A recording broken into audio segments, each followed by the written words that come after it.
rifle range, where the components of rifle marksmanship training are put together to give you the confidence, will, knowledge, and skills required to fire a rifle effectively and accurately in combat.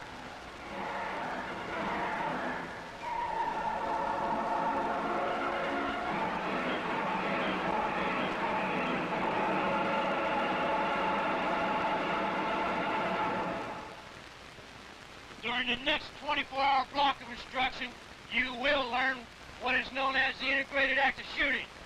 Very simply, the integrated act of shooting consists of two things. One, aiming the weapon, and two, holding the weapon steady. Aiming is further subdivided into two elements.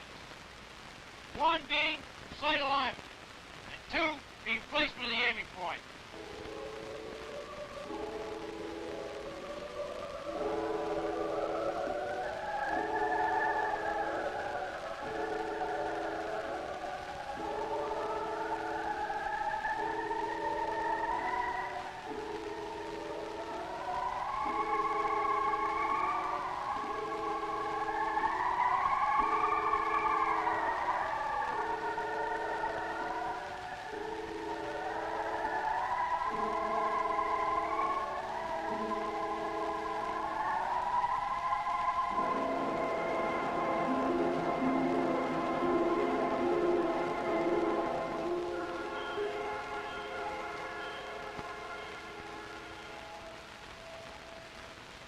I'm here talking with Crackshot, leading expert and crackshot in his own right.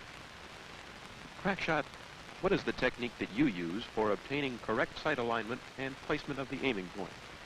Well, actually, I have my very own special weapon, which I have invented to help me myself in obtaining the proper sight alignment and to achieve the ever-popular placement of the aiming point, thereby allowing me to be the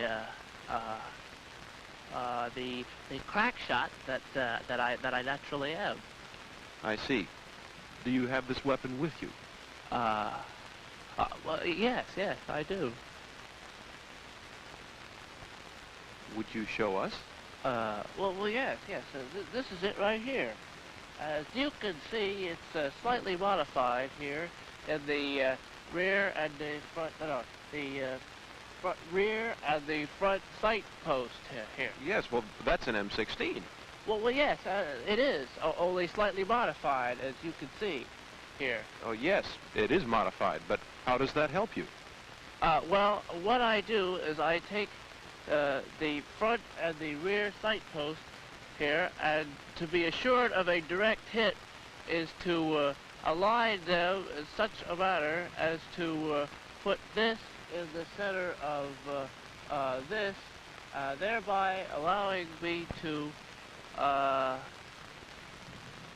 What Crackshot is trying to explain here is that correct sight alignment is obtained when the front sight post appears to be in the center of the rear sight aperture. The aiming point is correctly placed when it is centered on and tangent to the top of the front sight post. Correct sight alignment and placement of the aiming point together form a correct sight picture.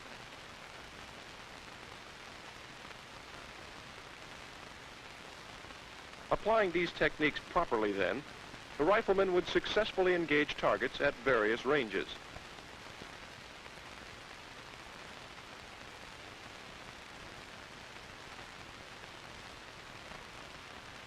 If, however, the firer has proper sight alignment but does not place his aiming point correctly, the error to his targets will remain constant as the range to those targets increases. If the aiming point is properly placed but the firer's sight alignment is incorrect, the rifleman's error to his targets increases as the range to those targets increases. It is for this reason, then, that sight alignment is considered the more important of these two elements of aiming.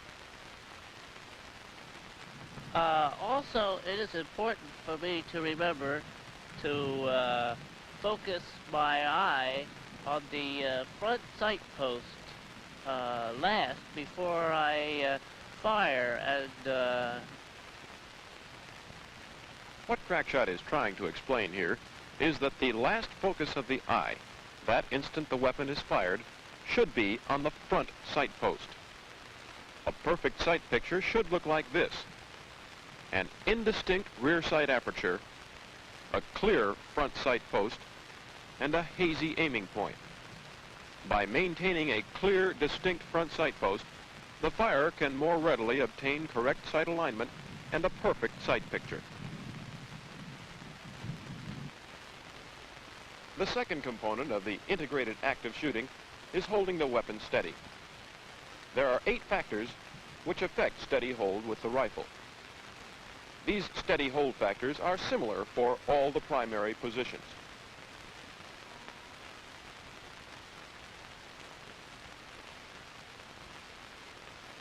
Standing, kneeling supported, kneeling unsupported,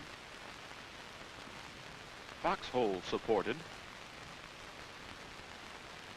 and unsupported,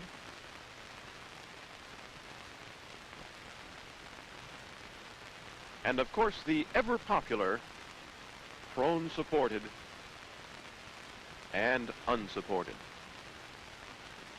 These 8 steady hold factors concern, first of all, the left hand and arm, which are neatly joined together at the left wrist, bend at the left elbow, and all blend in perfectly here at the left shoulder.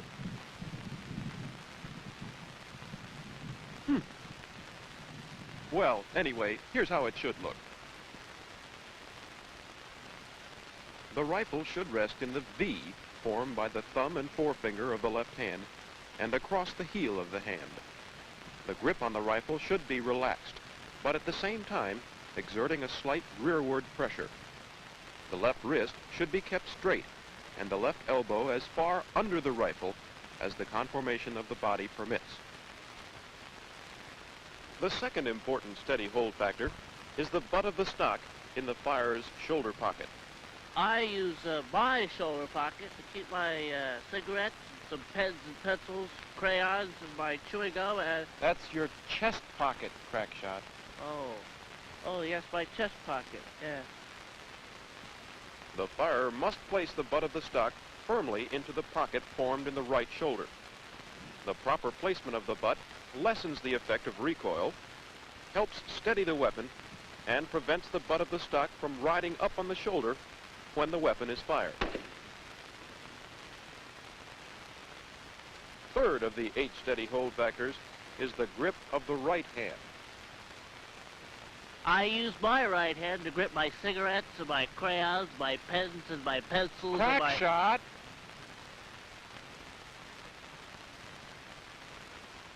The pistol grip rests in the V formed by the thumb and forefinger of the right hand.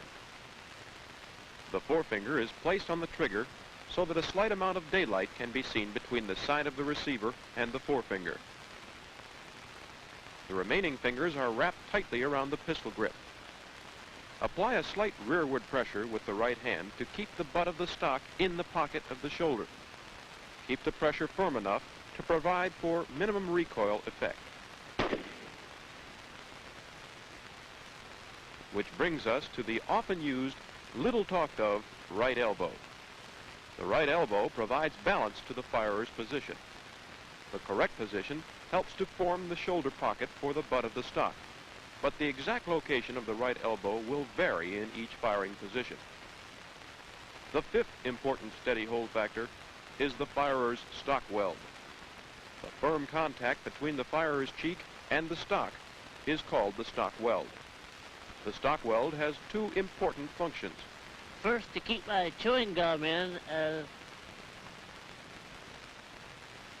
First, by placing his cheek against the same spot on the stock each time a round is fired, the firer keeps his eye in the same relationship with the rear sight, therefore assuring a consistent sight picture. Secondly, by placing the cheek firmly against the stock, the weapon and the firer's head recoil together, reducing the amount of time required to recover and aim between shots. The firer should try to control any body movement that will affect the weapon, and for this reason should learn to hold his breath for a few seconds while aiming and firing. The sixth steady hold factor, then, would be to take a normal breath, release part of it, and hold the remainder. Holding your breath for a period of more than 10 seconds, however, could cause muscular tension and trembling, and for longer periods, severe headaches, brain damage, and eventually permanent death. Relaxation is the seventh steady hold factor. The firer must learn to relax as much as possible in any firing position. If the firer finds that he cannot relax in a certain firing position, he should adjust that position to eliminate the cause of strain. Certain firing positions must be adjusted to the firer's particular body conformation.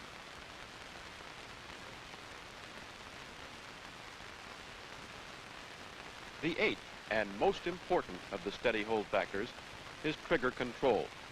And without its proper application, the other marksmanship skills are practically useless. Trigger control is the independent action of the forefinger on the trigger, pressing the trigger straight to the rear with a uniformly increasing pressure until the weapon fires. The forefinger should be placed on the trigger at a point between the tip of the finger and the second joint. The finger should not touch the side of the receiver. This would interfere with the application of steady pressure to the rear.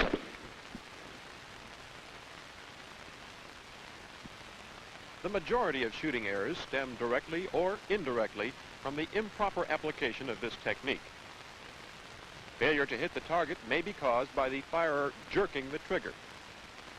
Correctly applied trigger control will prevent the firer from knowing exactly when the rifle will fire and reduce the firer's tendency to flinch.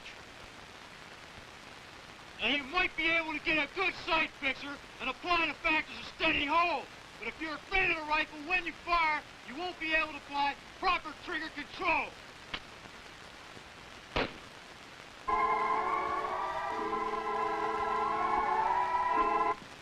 You see, there's nothing to be afraid of. Now my humble assistant, leading expert at crack shot in his own right, will show you how to avoid the effects of recoil.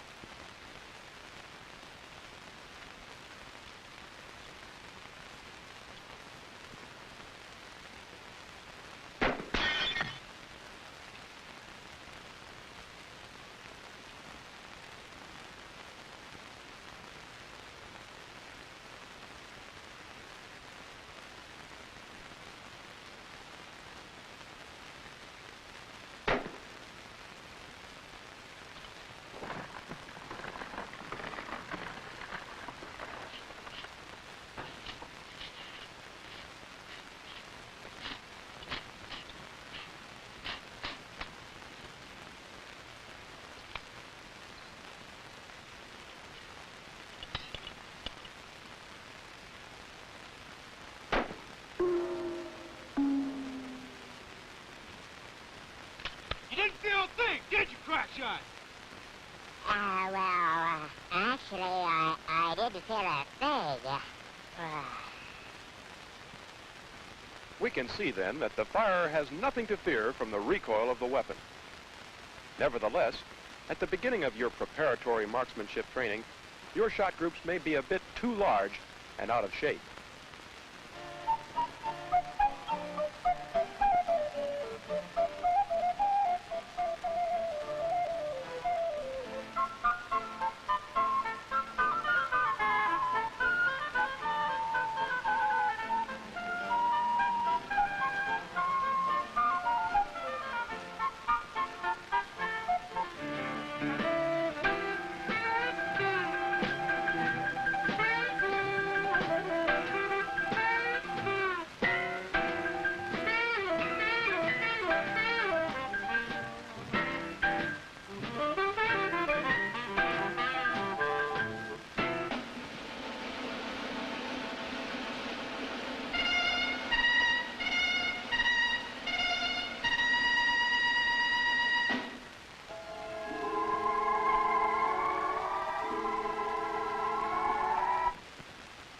failure to get a good shot group may be caused by errors in aiming or by violating one of the 8 steady hold factors. By analyzing these shot groups, errors can be detected and corrected.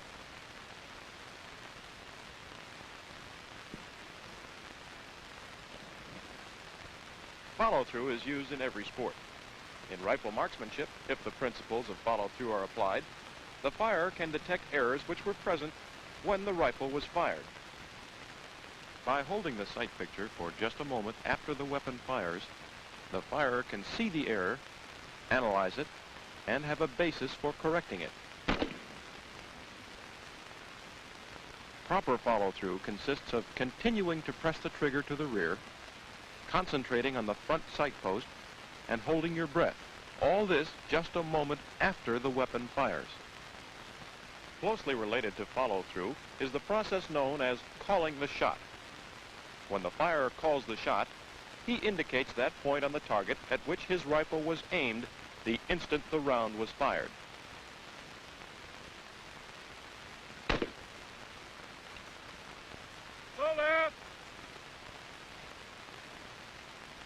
By calling the shot, each firer can establish a hit-aim relationship, enabling him to correct many errors in applying the integrated act of shooting.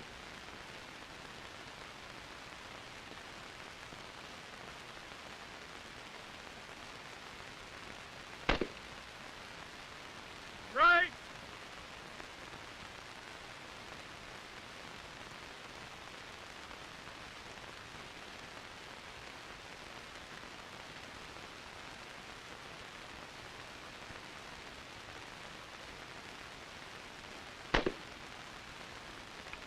Hit!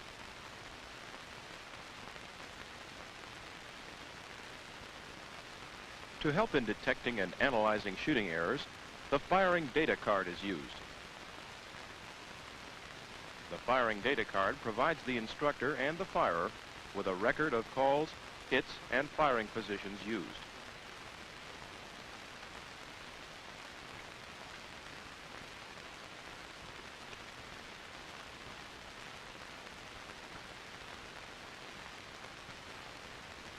If used properly, the firer and assistant instructor can analyze the firer's progress. After the 3-round shot group is fired, the firer goes downrange to check his target.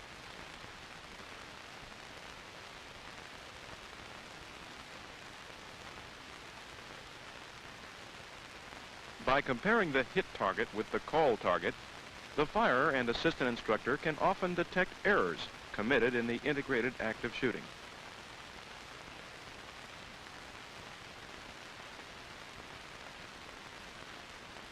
Next, the firer conducts a progress check. Each firer fires 3 3-round shot groups from each of the primary firing positions. Using a shot group template, the assistant instructor checks each of the 3 rounds fired from each position. For the supported positions, the 3 rounds must lie within the smaller circle on the template. For the other less stable positions, the larger template circle is used.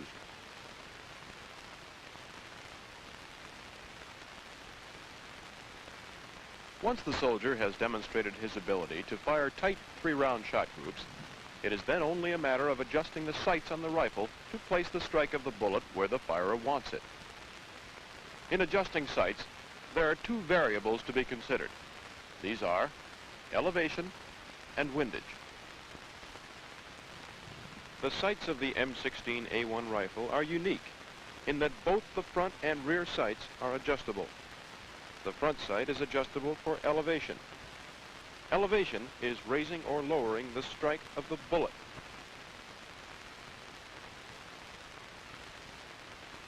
To raise the elevation, rotate the front sight post with a cartridge or other sharp object in the direction of the arrow.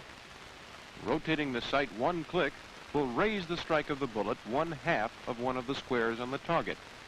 2 clicks will raise the strike of the bullet 1 whole square. To lower the strike of the bullet, just rotate the sight post the desired number of clicks in the opposite direction of the arrow.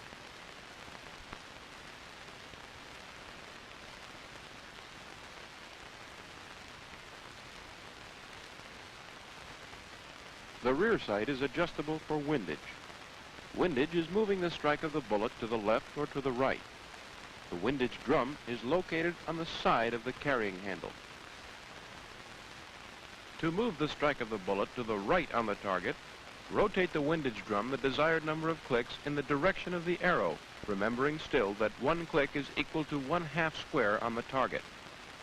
To move the strike of the bullet to the left on the target, rotate the windage drum the desired number of clicks in the opposite direction of the arrow. We'll be adjusting our sights now to a point where we are not aiming. This may cause you to wonder. Let's explain by first stating that rifle 0 is that sight setting in elevation and windage which will cause the trajectory of the round and the line of sight to coincide at a given range. It's been proven that the majority of infantry combat targets appear at a range of less than 300 meters. For this reason, Army doctrine states that all riflemen will battle sight 0 their rifles for a range of 250 meters. Battle sight 0 is that sight setting in elevation and windage which will cause the trajectory of the round and the line of sight to coincide at a range of 250 meters. The firer's line of sight travels in a straight line. The round, leaving the muzzle, will rise until it reaches its maximum ordinate, then descend as it loses velocity. The point where the trajectory of the round and the line of sight intersect will be the 0 of the weapon. As we can see, they intersect at a distance of 250 meters. One way to assure a good 0 on your weapon would be to place the target at a distance 250 meters downrange. This could become a bit tiring, though, since the firer has to do quite a bit of traveling between his position and the target, making the necessary changes on his weapon and checking his target.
Army tests have proven, however, that when the trajectory of the M16 rifle and the line of sight intersect at a range of 250 meters, the trajectory of the round will be 2.4 centimeters below the line of sight at a range of 25 meters.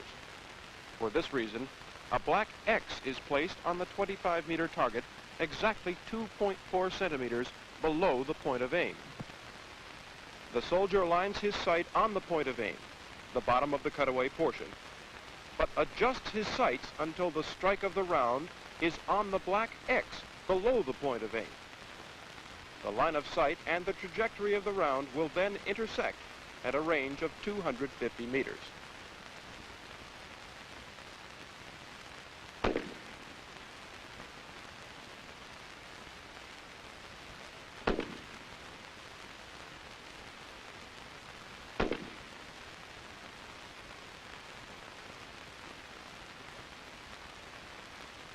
Remember, aiming the weapon consists of correct sight alignment and placement of the aiming point. There are 8 steady hold factors which must be adhered to. They are proper placement of the left hand and arm, the butt of the stock in the pocket of the shoulder, the grip of the right hand, the location of the right elbow, the stock weld, control of breathing, relaxation, and the ever popular, most important, trigger control. Is there anyone downrange? Is there anyone downrange? These are the basic components of rifle marksmanship. It is now up to you to make use of this knowledge in developing these skills. The firing line is no longer clear. Firers, unlock your weapons. To become proficient in what you've learned, to fire your weapon on the range and in the field, Firers, commence firing when ready.